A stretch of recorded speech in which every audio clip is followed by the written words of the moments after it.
بسم اللہ الرحمن الرحیم۔ السلام علیکم ورحمۃ اللہ وبرکاتہ۔ خواتین و حضرات، اس میں کوئی شک نہیں ہے اور ہم بار بار اس کا اظہار کرتے ہیں کہ معاذ اللہ کی توفیق سے، بلکہ اس سے بڑھ کر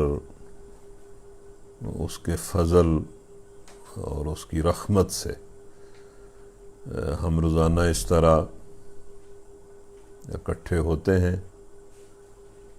اور اللہ تعالیٰ کی کتاب کے کسی حصے کو تلاوت کرتے ہیں اور سمجھنے کی کوشش کرتے ہیں۔ اور ظاہر بات ہے کہ یہ جو قرآن ہے یہ تو ہدایت کے لیے ہے، اور ہدایت ایک عملی چیز ہے، وہ محض ایک علمی اور نظری چیز نہیں ہے۔ تو اللہ کا شکر ادا کرتے ہیں کہ اللہ نے یہ توفیق دی ہے، اللہ ہدایت بھی نصیب کرے، اور ہدایت کا جو اجر ہے، پاکیزہ زندگی اور اچھی زندگی، وہ بھی ہمیں دنیا میں نصیب کرے، اور آخرت میں اللہ تعالی ہمیں اپنے عذاب سے، جہنم سے بچائے اور بغیر حساب کتاب کے جنت الفردوس میں جگہ دے۔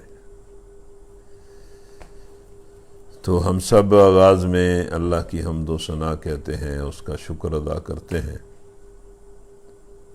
حضور نبی کریم صلی اللہ علیہ وسلم پر درود اور سلام بھیجتے ہیں، اپنے لیے اور سب اہل ایمان کے لیے اللہ تعالیٰ سے گناہوں کی معافی مانگتے ہیں، اور ہمہ پہلو اور ہر لحظہ فضل اور رحم کی درخواست کرتے ہیں۔ تو آج ہمارا سبق سورہ عنکبوت کی آیت نمبر 30 سے شروع ہو رہا ہے۔ تو یہ تقریباً چلے گا جو پارہ نمبر 21 جہاں سے شروع ہوتا ہے، اس کی جو پہلی آیت ہے وہاں تک، اور وہ آیت سورہ عنکبوت کی 45 نمبر آیت بنتی ہے۔ تو ہم آیت نمبر 30 سے شروع کر رہے ہیں اور 45 تک انشاءاللہ ہمارا ارادہ ہے کہ ہم اس کو پڑھیں اور سمجھیں۔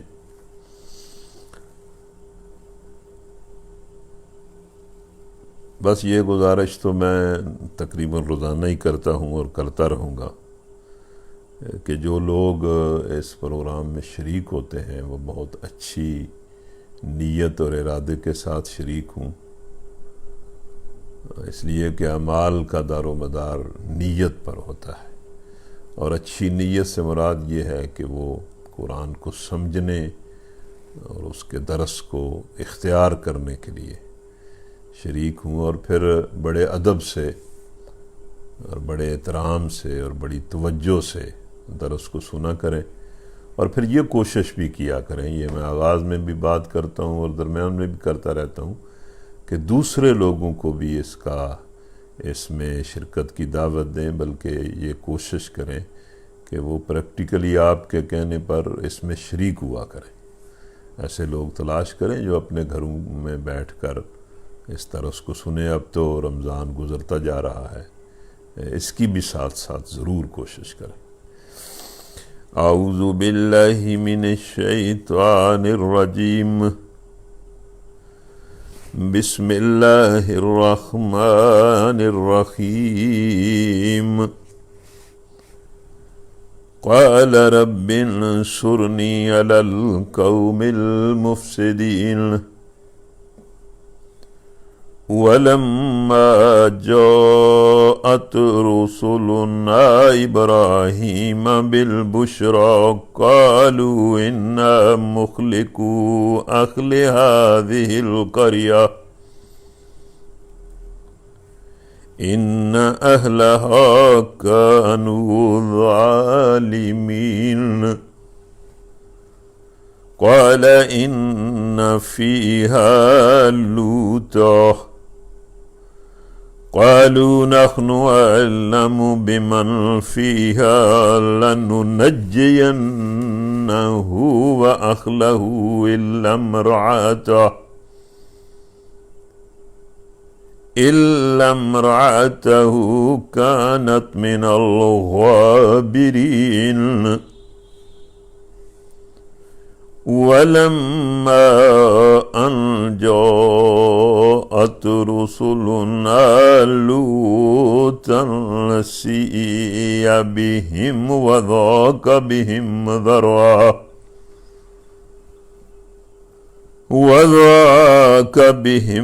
ذرعا وقالوا لا تخف ولا تحزن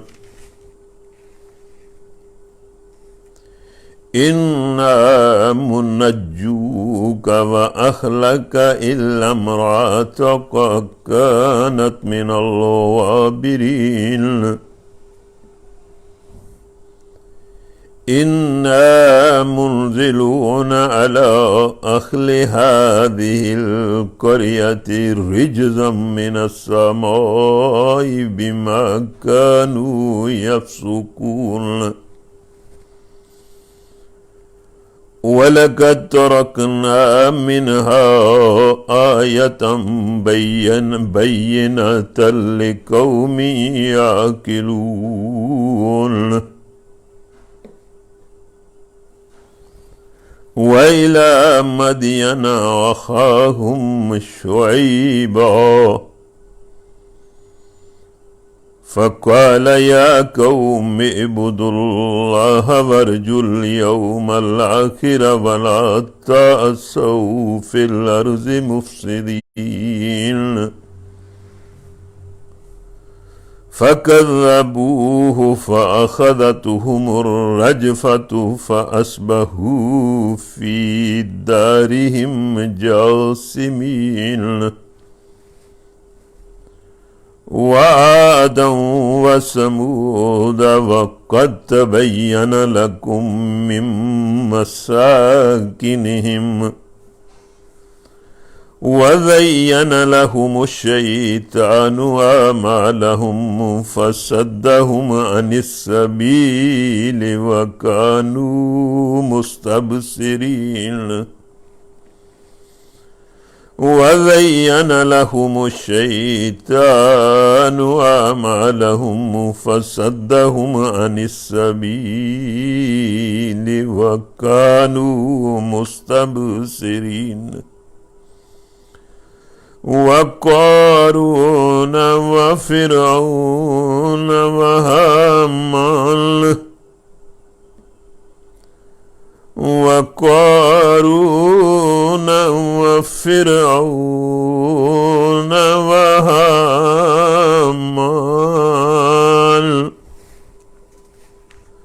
ولقد جاءهم موسى بالبينات واستكبروا في الأرض وما كانوا سابقين فكلا أخذنا بذنبه فمنهم من أرسلنا عليه حاصبا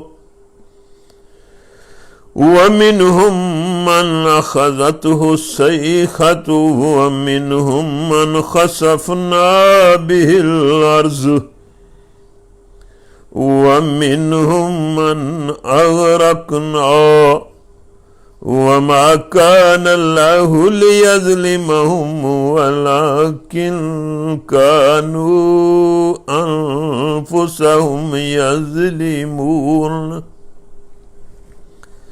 مثل الذين اتخذوا من دون الله أولياء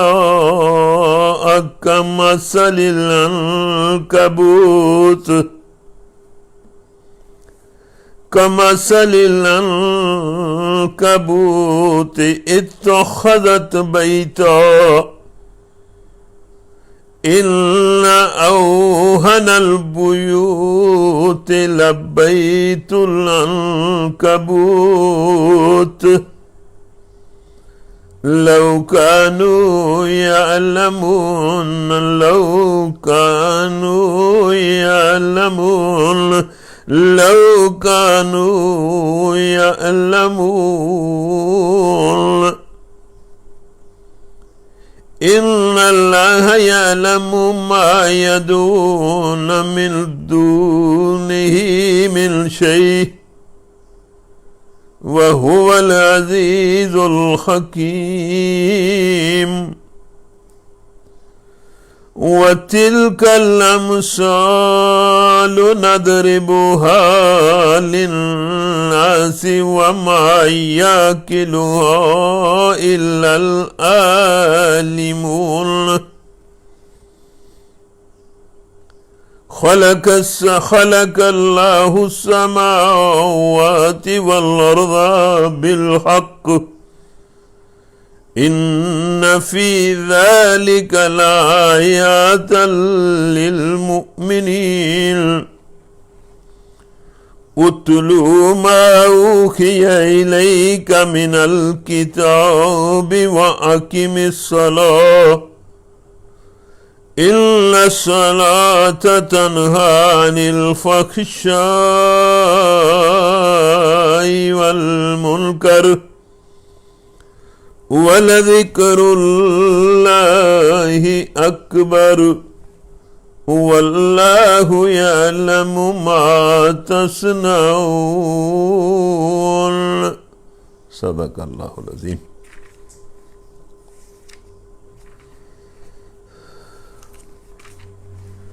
حضرات کوئی سمجھ نہیں آتی، جی یہ چاہتا ہے کہ بھائی ہم قرآن کو اس طرح سمجھیں کہ ہمیں پوری سمجھ آ جائے، ہمارا دل و دماغ اس پر پوری طرح مطمئن ہو جائے اور اس کی بنیاد پر ہم زندگی گزارنے کا ایسا عزم کریں کہ وہ آخری سانس تک وہ عزم جو ہے وہ برقرار رہے اور اللہ تعالی ہمارے حال پر رحم کر دے، ہمیں ایمان اور اسلام کی بہترین حالت پر زندگی بخش دے اور ایمان اور اسلام کی بہترین حالت پر ہی موت بخش دے۔ لیکن ظاہر ہے انسان ہے، مطلب کمزوریاں ہیں، مطلب جی تو یہ چاہتا ہے کہ بھئی بات کو بندہ اچھی طرح سمجھے، پھر جو لوگ سن رہے ہیں وہ بھی اچھی طرح سمجھیں، ان کے دلوں میں بات اتر جائے۔ لیکن بہرحال اللہ تعالیٰ توفیق بھی دے اور اپنی طرف سے رحمت بھی کرے۔ تو آج کی گفتگو کی بھی کوئی سمجھ نہیں آ رہی کہ کہاں سے شروع کریں۔ چلیں ہم نے شروع کرنا ہے، ہم یہیں سے شروع کر لیتے ہیں کہ اس سورت کا نام اللہ تعالیٰ نے عنکبوت رکھا ہے، اور عنکبوت جو ہے وہ ایک مطلب کیڑا ہے، مکڑی ہے، اور جب ہم اس کو دیکھتے ہیں تو وہ عجیب قسم کا ایک کیڑا ہے اور اس کا جسم انتہائی ضعیف اور کمزور ہے۔ اس کے ہاتھ پاؤں ٹانگیں دیکھیں تو وہ عجیب مطلب دھاگے کی طرح باریک باریک ہیں اور بڑا کمزور جانور ہے۔ اور پھر جو وہ گھر بناتا ہے جس کی بات اس صورت میں کی گئی ہے، وہ جو گھر بناتا ہے وہ بھی میرا خیال ہے کہ جانوروں اور کیڑوں مکوڑوں کے جتنے گھر ہیں ان سب سے زیادہ کمزور ہوتا ہے، مطلب بالکل ہی اتنا وہ نازک ہوتا ہے کہ انگلی اور تنکے کے اشارے سے اس کا گھر ٹوٹ جاتا ہے۔ تو جہاں یہ عنکبوت کا لفظ استعمال ہوا ہے، ابھی بات آئے گی، چلیں وہاں بھی کریں گے، جہاں یہ عنکبوت کا لفظ استعمال ہوتا ہے اور پھر اس کے بعد عنکبوت کے گھر کی بات اللہ کرتا ہے، تو وہاں یہ محسوس ہوتا ہے کہ اللہ تعالیٰ اپنے سوا انسان جو کچھ بناتے ہیں، اور بطور خاص وہ انسان جو اس کی مخالفت میں اور اس کی دشمنی میں اور اس کے انکار میں جو کچھ بھی وہ بناتے ہیں اس دنیا میں، بڑی بڑی تہذیبیں ہیں، بڑے بڑے مطلب کلچر ہیں، اور بڑے بڑے تمدن ہیں اور بڑی بڑی عمارتیں ہیں اور بڑے بڑے شہر ہیں، اللہ کی نافرمانی کی بنیاد پر وہ بڑے بن بیٹھتے ہیں اور اپنے آپ کو بڑا کچھ سمجھتے ہیں۔ اللہ کہتا ہے کہ یہ میرے نزدیک یہ بنانے والے مکڑی کی طرح ہیں، اور جو کچھ یہ بنا رہے ہیں یہ مکڑی کا گھر ہے۔ میرے امر کا ایک اشارہ جو ہے وہ ان کے سارے اس تار عنکبوت کو توڑ کر رکھ دے گا۔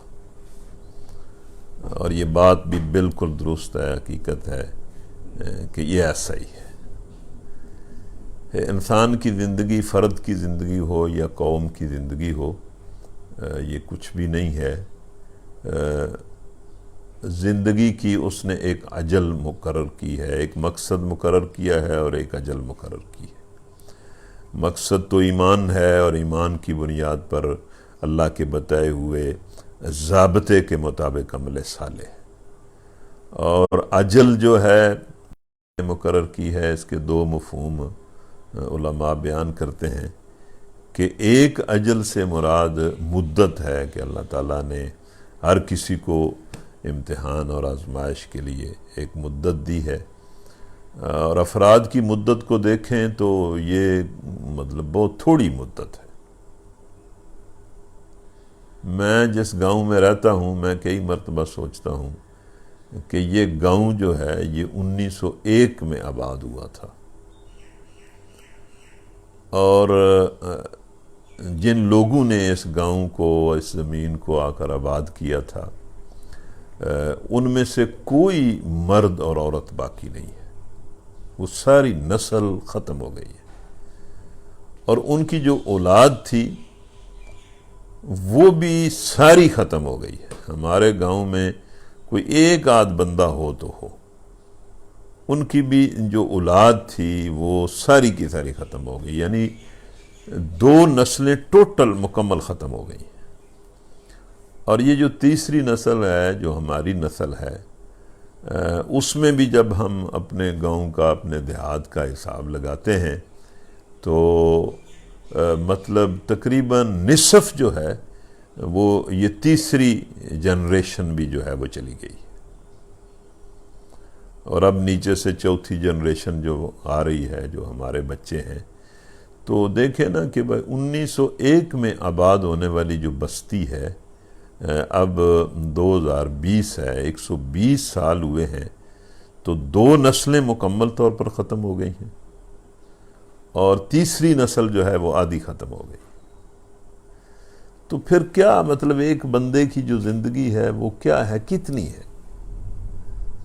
بندہ جو ہے اللہ کی مقرر کردہ اجل کو پورا کرتا ہے اور ختم ہو جاتا ہے، اور پھر یہ دنیا کی زندگی کا جب ہم حساب لگاتے ہیں تو یہاں کسی انسان کے لیے بھی کوئی سکون، کوئی اطمینان، بہت زیادہ کوئی خوشی یا بہت زیادہ مطلب اس طرح کے حالات نہیں ہوتے۔ اللہ تبارک و تعالیٰ نے اس زندگی کو اس طرح بنایا ہوا ہے کہ اس کے ساتھ عسر اور یسر ساتھ ساتھ چلتا رہتا ہے، خوشی اور غمی آتی جاتی رہتی ہے، بیماری اور صحت آتی جاتی رہتی ہے۔ بعض لوگوں کے ساتھ معاملات جو ہیں وہ زیادہ سخت ہوتے ہیں، کچھ کے ساتھ آسان ہوتے ہیں، لیکن یہ اسی طرح زندگی جو ہے وہ ختم ہو جاتی ہے۔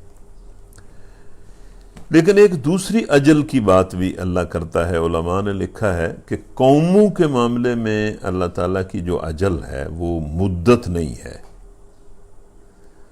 وہ ان کا کردار ہے کہ اللہ تعالیٰ قوموں کو ایک ڈھیل دیتا ہے، اور جو قومیں جرائم اور زیادتی اور ظلم اور فساد کی انتہا کر دیتی ہیں، تو ایک جگہ جس کو اللہ ہی جانتا ہے کہ ان کی وہ ایک مطلب جگہ ایسی ہوتی ہے کہ جہاں وہ اخلاقی لحاظ سے اللہ کے علم کے مطابق ساری حدود کو کراس کر جاتے ہیں، اور پھر وہاں پھر اللہ تعالیٰ ان قوموں کو مٹا دیتا ہے اور ان کی جگہ دوسری قوموں کو لے آتا ہے۔ تو اس کے ساتھ ہی اگلی بات یہ ہے کہ قرآن مجید کا تو یہ ایک بڑا لمبا موضوع ہے کہ اللہ تعالیٰ نے قوموں کی طرف انبیاء کو بھیجا، انبیاء نے ان قوموں کو ایمان کی دعوت دی، اور اللہ کی طرف سے جو اخلاق حسنہ ہیں، زندگی کی تمام معاملات کے بارے میں اخلاق حسنہ ان کی دعوت دی۔ لیکن قوموں نے بالعموم قوموں نے انبیاء کا انکار کیا، اور پھر اللہ تعالیٰ نے ایک حد تک ان کو ڈھیل دی، اور پھر جب اللہ تعالیٰ کے علم کے مطابق ان پر حجت بالکل مکمل ہو گئی، پوری ہو گئی، تو اللہ تعالیٰ نے ان کو تباہ کر کے رکھ دیا۔ لیکن یہ معاملہ انبیاء کی قوموں کے ساتھ ہے، چونکہ انبیاء کی جو حجت ہوتی ہے وہ ہر اعتبار سے مکمل ہوتی ہے۔ یعنی جو بندہ یا قوم نبی کی زندگی میں نبی کے مخاطب ہوتے ہیں، وہ یہ نہیں کہہ سکتے کہ جو حق انبیاء لے کر آئے ہیں اس حق میں کوئی جھول ہے یا ان کے سمجھنے میں کوئی جھول رہ گیا ہے۔ بالکل وہ اس کو سمجھ بھی لیتے ہیں، لیکن جان بوجھ کر حق کے مقابلے میں باطل اور کفر ہوش گوش کے ساتھ اس کو اختیار کرتے ہیں۔ اور پھر اللہ تعالیٰ ایک اجل جو اس کے ہاں ڈھیل کی ایک حد جو اس کے ہاں مقرر ہے، وہاں جا کے ان قوموں کو وہ تباہ کر دیتا ہے۔ تو یہ مضمون چونکہ قرآن مجید میں بہت زیادہ ہے، اس لیے ہمیں ان تاریخ کے واقعات کو بالکل ضرور بڑے دھیان سے پڑھنا چاہیے اور سمجھنا چاہیے۔ بلکہ یہ جو مثالیں قوموں کی ہیں، ان میں ویسے تو یہ واقعات ہیں، لیکن ان میں ساری بات اللہ نے بیان کر دی ہے، یعنی دین بھی بتا دیا ہے، سمجھا دیا ہے ان سارے قصوں میں۔ تو یہاں بھی یہ جو آیتیں میں نے آپ کے سامنے پڑھی ہیں، اس میں اللہ تعالیٰ مختصر طور پر اس حصے میں بہت ساری قوموں کا ذکر ہے۔ قوم لوط کا ذکر ہے، قوم ابراہیم، کچھ تذکرہ حضرت ابراہیم کا بھی آ گیا ہے، وہ کچھ اور انداز سے ہے۔ پھر قوم شعیب کا ذکر ہے، پھر قوم عاد کا ذکر ہے، پھر قوم سمود کا ذکر ہے، پھر فرعون کا اور حامان کا اور قارون کا ذکر ہے۔ تو تھوڑی سی آیات میں یہ سارا ذکر جو ہے وہ موجود ہے۔ تو آپ اس کو بڑے دھیان سے سنیں۔ جہاں سے میں نے شروع کیا ہے وہ آیت یہ ہے کہ اس کے پیچھے والی جو آیات ہیں وہ حضرت لوط کی قوم کے بارے میں ہے کہ حضرت لوط نے اپنی قوم کو بڑا سمجھایا، لیکن وہ ایک ایسی گندگی میں مبتلا تھے اور ایسے گناہوں میں مبتلا تھے کہ بہرحال یہ کہ یہ بھی عجیب ہی بات ہے کہ انسان ایسے گناہوں میں اور ایسے فساد میں اور ایسی اخلاقی گندگیوں میں مبتلا ہوتا ہے کہ جن گناہوں اور گندگیوں کے بارے میں خود انسان کا اپنا ضمیر جو ہے اور اپنی عقل بھی یہ تسلیم کرتی ہے کہ یہ کوئی بات سمجھ نہیں آتی، کیوں کر انسان ان میں مبتلا ہوتا ہے۔ یعنی جو بنیادی حص اللہ تعالیٰ نے اخلاقی حص دی ہوتی ہے، وہ ساری گندگیاں جو ہیں وہ بندے کی اخلاقی حص تسلیم کرتی ہے کہ یہ گندگیاں۔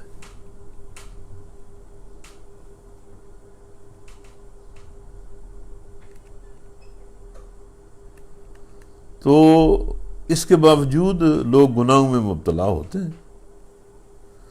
اور وہ قوم لوط جو ہے وہ ایک تو بڑی ہی یعنی فوش گناہ کے اندر مبتلا تھی، اور پھر ایسے کوئی وہ لوگ تھے کہ ہر کسی کو لوٹ لینا، ہر کسی کے ساتھ ظلم کرنا، زیادتی کرنا۔ بلکہ اس قوم کے بارے میں آتا ہے، اس شہر کے بارے میں جو صدوم ان کا شہر تھا، کہ کوئی مہمان، کوئی بندہ باہر سے آ جاتا تھا تو اس کو ذلیل کرتے تھے، اس کا مذاق اڑاتے تھے، اس کو لوٹ لیتے تھے، اس کے کپڑے تک اتار دیتے تھے۔ ایسے لوگ تھے۔ اور پھر ان کے اندر ایک بڑی عجیب بات تھی کہ وہ جن گناہوں کے اندر مبتلا تھے ان کو سرے عام کرتے تھے، اور سرے عام کر کے اس پر ایک خوش ہوتے تھے۔ تو لوط علیہ السلام نے، ظاہر اللہ کے نبی تھے، اس بستی کو جہاں کے رہنے والے خبائث کے اندر مبتلا تھے، ان کو انہوں نے سمجھایا، لیکن انہوں نے ان کی کوئی ایک بات نہ مانی، تو انہوں نے اللہ سے عرض کیا رب انصرنی علی القوم المفسدین، اے میرے رب ان مفسد لوگوں کے مقابلے میں میری مدد کر۔ یعنی فساد کا جو لفظ ہے عربی زبان میں، اس کے دو مطلب ہیں، ایک اللہ کی نافرمانی، اور دوسرا لوگوں کے ساتھ زیادتی، لوگوں کی حق تلفی۔ تو مطلب لوط علیہ السلام نے اللہ سے عرض کی کہ یا اللہ یہ ایسی قوم ہے کہ ایک تو تیری سخت نافرمان ہے، اور دوسرا یہ کہ لوگوں پر ظلم اور زیادتیاں کرتی۔ اس وقت بھی آپ دنیا کے حالات دیکھیں گے نا، چونکہ دنیا اللہ تعالیٰ سے اور اللہ کے حکم سے دور ہو چکی ہے، تو فساد ہے، ایک تو طرح طرح کے گناہوں میں، گندگیوں میں مبتلا ہے۔ اللہ کی ہر نافرمانی جو ہے وہ گندگی ہے، اللہ کی نافرمانیوں میں دنیا مبتلا ہے۔ ترقی کر گئی ہے، سائنس آ گئی ہے، تو کیا ہو گیا ہے؟ اخلاقی لحاظ سے انسان دیکھو تو صحیح کہ اس کی کیا حالت ہے، کہ بڑے دنیاوی اعتبار سے بڑے پڑھے لکھے لوگ جو ہیں وہ عجیب کے طرح کی اخلاقی پستی کے اندر مبتلا ہیں، عجیب طرح کی اخلاقی پستی کے اندر مبتلا ہیں،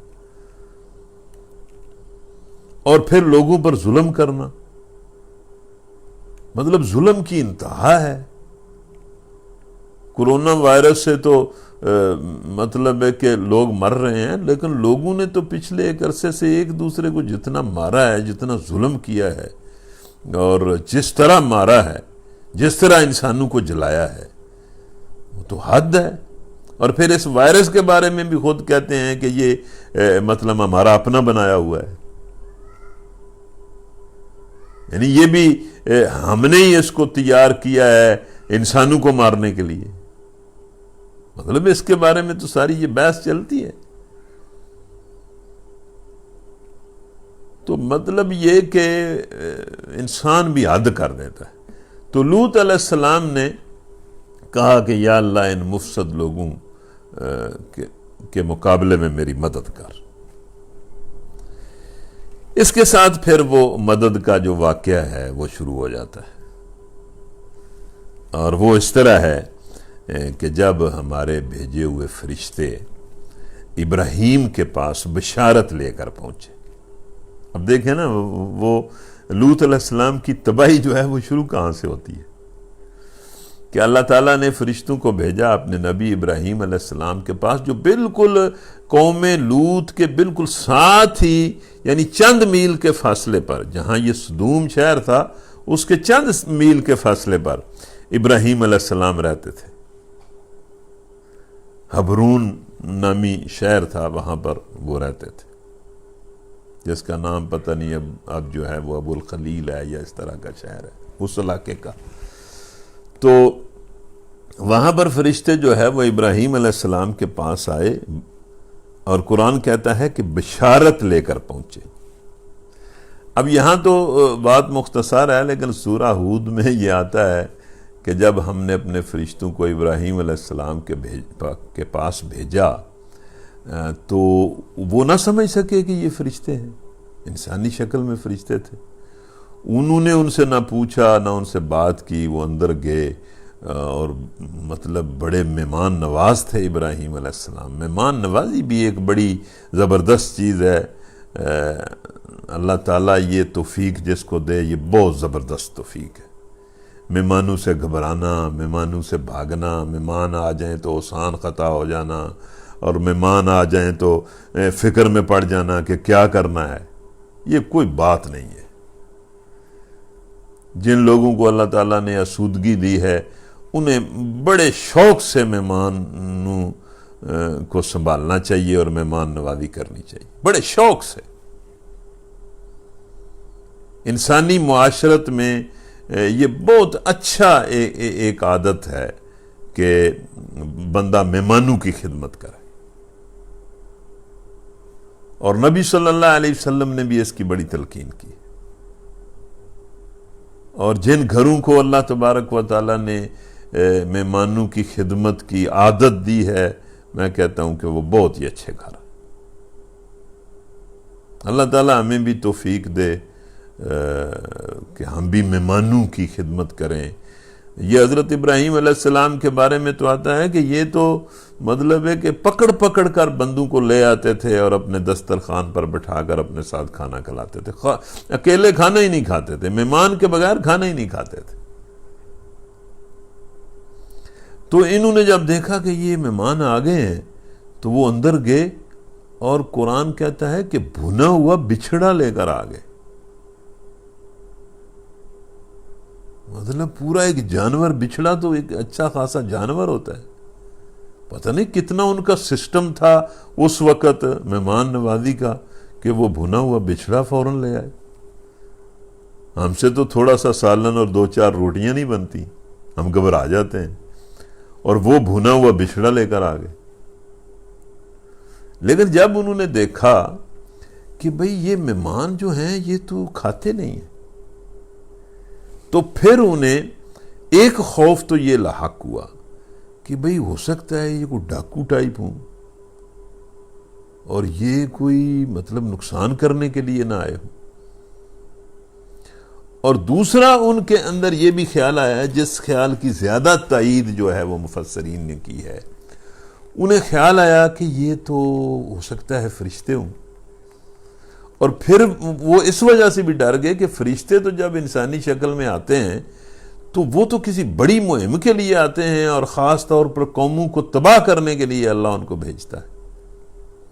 تو اس وجہ سے بھی وہ ڈر گئے. لیکن انہوں نے تو آگے سے نئی بات کر دی. انہوں نے ایک تو یہ بتا دیا کہ ہم فرشتے، لیکن ساتھ ہی انہوں نے کہا کہ ہم تو آپ کو بیٹے کی بشارت دینے کے لیے آئے. تو وہ سارہ علیہ السلام بالکل مطلب پیچھے ہی وہ کمرے کے کھڑی تھیں پردے میں، وہ یہ بات سن کر حیران ہو گئی اور کہنے لگی، ہیں میرے ہاں اولاد ہوگی کہ میں مطلب بالکل بڑھیا ہو گئی ہوں، اور میرا خامند بھی بالکل مطلب ہے کہ شیخ کبیر ہے، بالکل بوڑھا ہے. تو بڑی حیران ہوئی کہ یہ کس طرح ہوگا. تو اس پر فرشتوں نے ایک جملہ، وہ سورہ ہود میں آتا ہے، مجھے وہ یاد تو نہیں ہے، لیکن یہ کہ وہ ایسا جملہ ہے کہ بار بار پڑھنے کو جی چاہتا ہے، اور جی چاہتا ہے کہ بندہ اس کو بلند آواز سے پڑھے. آپ بھی سورہ ہود میں اس جملے کو دیکھیں. فرشتوں نے کہا، اتعجبین من امر اللہ، کہ کمال ہے تم اللہ کے امر پر تعجب کرتے ہو. اللہ کا امر تو ہو کے رہتا ہے، اور اللہ تو ہر چیز پر قادر ہے. اتعجبین من امر اللہ، تم اللہ کے امر کے بارے میں تعجب کرتے ہو. اور پھر ساتھ یہ بھی ان فرشتوں نے کہا کہ تمہیں پتہ نہیں ہے کہ یہ جو تمہارا گھر ہے اس پر تو اللہ کی بڑی رحمتیں اور برکتیں ہیں، اور اللہ تو اپنی ذات میں آپ محمود ہے اور انتہائی پاکیزہ اور بالا تر ہے. اس کے اندر تو کوئی ضعف نہیں ہے، وہ تو ہر ضعف سے بالا تر ہے. وہ کیوں نہیں اس عمر میں تمہیں بیٹا دے سکتا؟ تو بیٹے کی بشارت دی، اور ساتھ ہی انہوں نے کہا، یہاں بھی موجود ہے، قالوا ان مخلقو اہل هذه القرية ان اہلها كانوا ظالمین، کہ ہم اس بستی کو تباہ کرنے کے لیے آئے ہیں، اس کے رہنے والوں نے ظلم کی حد کر دی. اور ابراہیم علیہ السلام کو سمجھ آ گئی. لیکن ابراہیم علیہ السلام چونکہ بہت ہی نرم خو تھے، اور ظاہر ہے جتنا کوئی اللہ کا بندہ ہوگا اتنا وہ نرم خو ہوگا، انتہائی نرم خو تھے. ہمیں تو بات بات پر شقاوت آ جاتی ہے اور سختی آ جاتی ہے. وہ جانتے تھے کہ قوم لوط جو ہے وہ بدکاریوں میں مطلب انتہا اس نے کر دی ہے، ساری حدود وہ کراس کر گئی ہے، لیکن انہوں نے جرا کی، آتا ہے باقی حصوں میں کہ انہوں نے فرشتوں سے درخواست کی کہ اس کو کچھ مہلت مل سکتی ہے، کچھ مہلت ان کو دے دے. تو فرشتوں نے پھر ان سے فرمایا کہ ابراہیم رہنے دے، اللہ نے اس کو طے کر دیا ہے، اب اس قوم نے برباد ہونا ہی ہونا ہے. تو پھر ابراہیم علیہ السلام نے دیکھے، پھر جب انہیں یہ یقین آ گیا کہ اب یہ قوم بچتی نہیں ہے، تو پھر انہیں لوط علیہ السلام کی فکر لاحق ہوئی اور کہنے لگے کہ وہاں تو لوط بھی ہے. تو فرشتے کہنے لگے کہ ابراہیم ہم جانتے ہیں کہ وہاں کون کون ہے، کوئی ہمارے علم سے کوئی مطلب چھپی ہوئی چیز ہے، ہم جانتے ہیں وہاں کون کون ہے. اور ساتھ ہی پھر ابراہیم علیہ السلام کو فرشتوں نے کہا کہ ہم لوط کو اور اس کے گھر والوں کو بچا لیں گے، الا امرأتہ، لیکن اس کی بیوی کو نہیں بچائیں گے. یہ قرآن میں آتا ہے نا کہ اللہ تو اصول کی بنیاد پر فیصلے کرتا ہے، وہ اس کو نہیں دیکھتا کہ یہ بیٹا کس کا ہے اور یہ بیوی کس کی ہے. اگر کوئی عمل ان غیر صالح ہے اور اس کا نافرمان بندہ ہے اور اس نے انسانوں کی کامیابی اور انسانوں کی ناکامی کا جو معیار اور کسوٹی بنائی ہوئی ہے، اگر اس کے مطابق کوئی بندہ ناکام ہے تو وہ ناکام ہے، خواہ وہ اس کا تعلق کس کے ساتھ ہے اور اس کا رشتہ کس کے ساتھ ہے. اور ہم دیکھتے ہیں اسلامی تاریخ میں کہ بڑے بڑے نیک لوگ جو ہیں ان کی اولادوں کی حالت دیکھتے ہیں کہ وہ جہنم کا ایندھن بن گئی، دنیا میں بھی ذلیل و خوار ہوئی اور جہنم کا ایندھن بن گئی. خود نوح علیہ السلام کا بیٹا نوح علیہ السلام کی آنکھوں کے سامنے غرق ہو گیا، حتیٰ کہ نوح علیہ السلام نے شفقت پدری کی بنیاد پر اللہ سے مطلب یہ اللہ تعالیٰ کو پکارا کہ یا اللہ میرا بیٹا ہے، اس کو بچا. تو اس دعا پر اللہ تعالیٰ نے مطلب نوح علیہ السلام کو جھڑکا اور کہا کہ کمال ہے، یہ تمہارا بیٹا ہے. میرے رجسٹر میں اس طرح لوگوں کو نہیں گنا جاتا کہ کون کس کا بیٹا ہے. میرے رجسٹر میں، میرے ریکارڈ میں یہ عمل ان غیر صالح ہے. اور دیکھ نوح، تو ہمارا رسول ہے اور اولو العزم رسولوں میں سے ہے، مجھ سے جاہلوں کی سی بات نہ کر. تو نوح علیہ السلام ڈر گئے اور فوراً کہا کہ یا اللہ میں معافی چاہتا ہوں، مجھے معاف کر دے کہ میں تجھ سے کوئی ایسا سوال کروں جس کا مجھے علم نہیں ہے. اسی طرح مطلب لوط علیہ السلام کی بیوی اسی قوم سے تعلق رکھتی تھی اور اس نے لوط علیہ السلام کے ساتھ بے وفائی کی. اور صاف طور پر قرآن میں جگہ جگہ آتا ہے کہ ہم لوط علیہ السلام کو اور ان کے اہل خانہ کو بچا لیں گے لیکن بیوی کو نہیں بچائیں گے. اور پھر کیا ہوا؟ پھر جب ہمارے فرستادے لوط کے پاس پہنچے تو ان کی آمد پر مطلب فرشتے انسانی شکل میں گئے تو ان کی آمد پر نبی پریشان ہو گیا کہ میں ان ظالموں سے، ان گندے لوگوں سے، ان ڈاکوؤں سے اپنے مہمانوں کو کس طرح بچاؤں. ان کو نہ رکھوں تو یہ شرافت کے خلاف ہے، اور ان کو رکھوں تو یہ تو ساری بستی انتہائی غلیظ لوگوں کی بستی ہے اور ڈاکوؤں کی بستی ہے، ان سے میں ان کو کیسے بچاؤں گا. اور قرآن کہتا ہے کہ لوط علیہ السلام سخت پریشان اور دل تنگ ہوئے. لیکن ان کی پریشانی کو دیکھ کر فوراً فرشتوں نے کہا کہ نہ ڈرو اور نہ رنج کرو، ہم تمہیں اور تمہارے گھر والوں کو بچا لیں گے سوائے تمہاری بیوی کے۔ یعنی یہ ظاہر کر دیا کہ ہم فرشتے ہیں، یہ ہم تک پہنچ ہی نہیں سکتے، یہ ہمارا کچھ نہیں بگاڑ سکتے۔ ہم تو آئے ہیں اس بستی کو مطلب اٹھا کر پھینک دینے اور اس پر پتھروں کی بارش کرنے کے لیے آئے ہیں، اور ان کو اس بستی کو ہم قیامت تک کے لیے عبرت کا نشان بنا دینے والے ہیں۔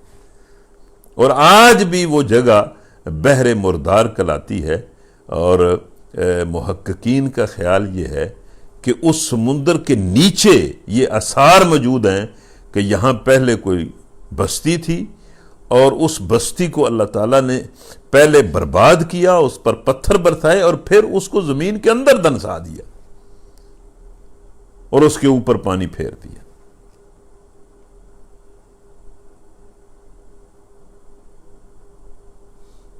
اور ایک تو لوگ یہ بھی کہتے ہیں کہ وہ مطلب ابھی تک وہاں تباہی کے نشان موجود ہیں، اور اس جگہ کو بھی بحر مردار کہتے ہیں، شاید اس وجہ سے کہ اس کے نیچے مطلب مردے پڑے ہیں اور ایک پوری بستی اس جگہ کے نیچے پڑی ہے، یا شاید اس وجہ سے کہ وہاں آج بھی اگر کوئی جاندار جاتا ہے تو مر جاتا ہے۔ اور یہ جگہ جو ہے یہ مطلب عرب سے، مکہ سے شام جاتے ہوئے بالکل راستے پر پڑتی ہے۔ تو انہوں نے کہا کہ نہ ڈرو اور نہ رنج کرو،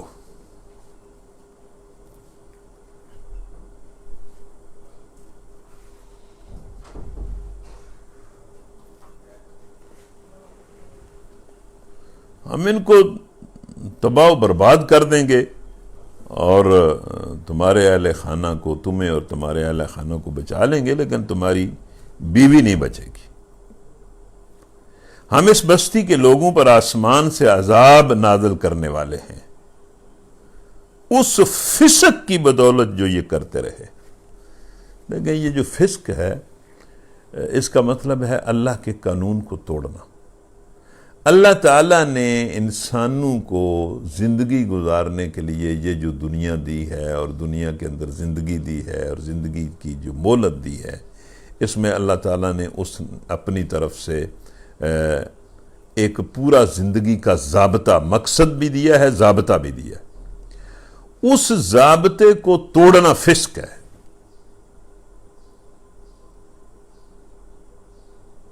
اور فسق جو ہے اس کا نتیجہ اللہ کا عذاب ہے اور اللہ کی پکڑ ہے۔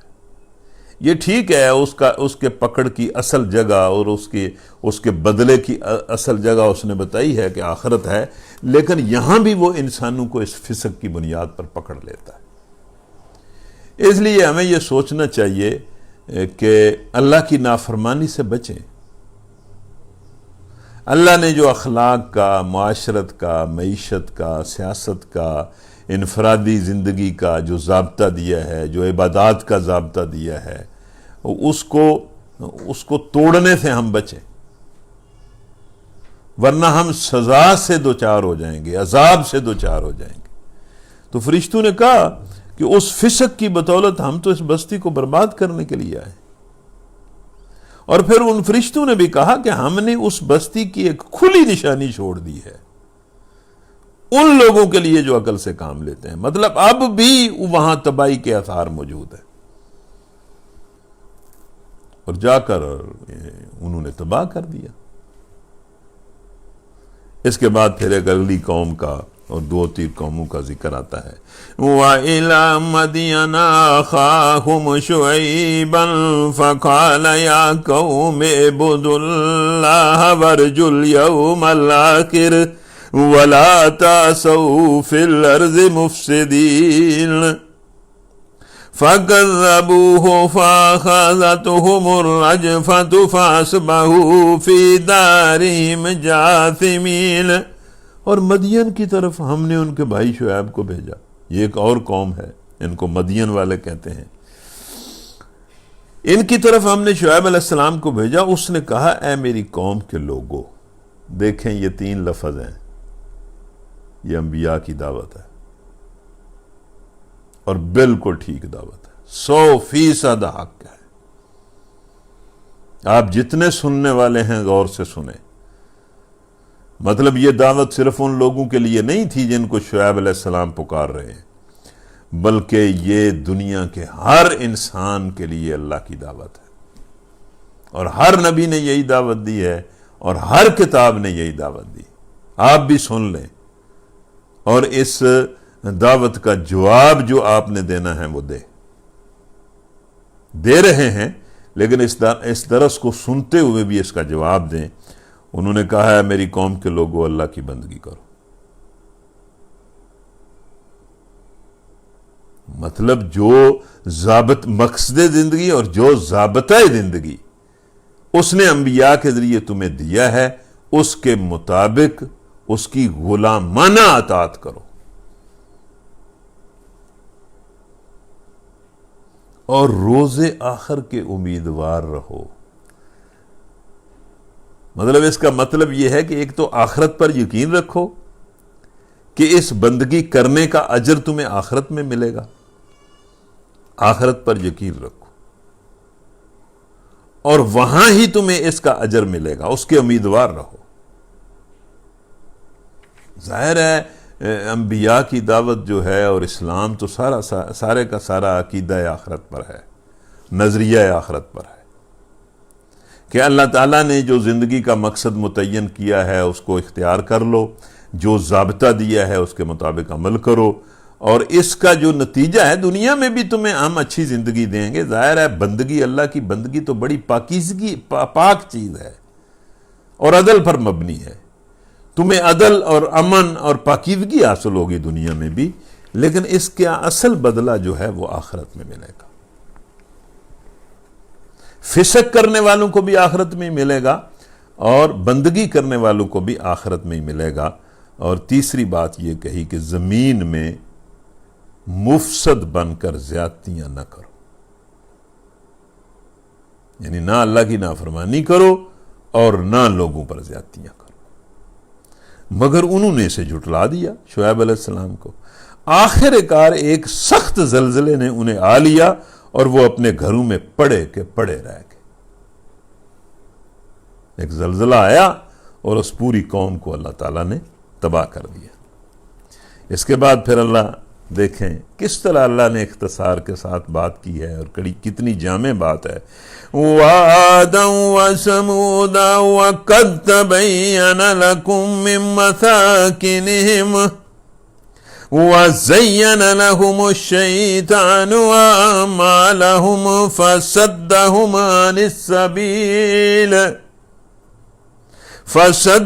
عَنِ السَّبِيلِ وَكَانُوا مُسْتَبْصِرِينَ. اور عاد اور سمود کو ہم نے ہلاک کیا. تم وہ مقامات دیکھ چکے ہو جہاں وہ رہتے تھے، ان کے اعمال کو شیطان نے ان کے لیے خوشنما بنا دیا. یعنی اعمال برے ہوتے ہیں، غلط ہوتے ہیں، گندے ہوتے ہیں اور ظلم ہوتے ہیں. انسان ان کو جانتا بھی ہے، لیکن وقتی لذتیں اور منافع اور شیطان کی اکساہٹ کی وجہ سے وہ ان کو اختیار کیے رہتا ہے اور شیطان ان کے لیے ان کی برائیوں کو خوشنما بنا کر پیش کرتا رہتا ہے. یعنی عجیب بات ہے نا. آپ آج کی دنیا کو دیکھ لیں کہ گندگی ہے، ظلم ہے، فساد ہے، لیکن لوگ اس میں پڑے ہوئے ہیں اور بالکل اللہ کی طرف رجوع کرنے اور اس کی طرف آنے کے لیے تیار نہیں ہیں. اس کے بعد اللہ تعالیٰ نے دانشوری کی، عقل کی، سمجھ کی، انسانی علم کی بات کی ہے اور کہا ہے کہ شیطان نے ان کے لیے ان کے برے اعمال کو خوشنما بنا دیا اور انہیں راہ راستے برگشتہ کر دیا حالانکہ وہ ہوش گوش رکھتے تھے. مطلب وہ کو اندھے نہیں تھے،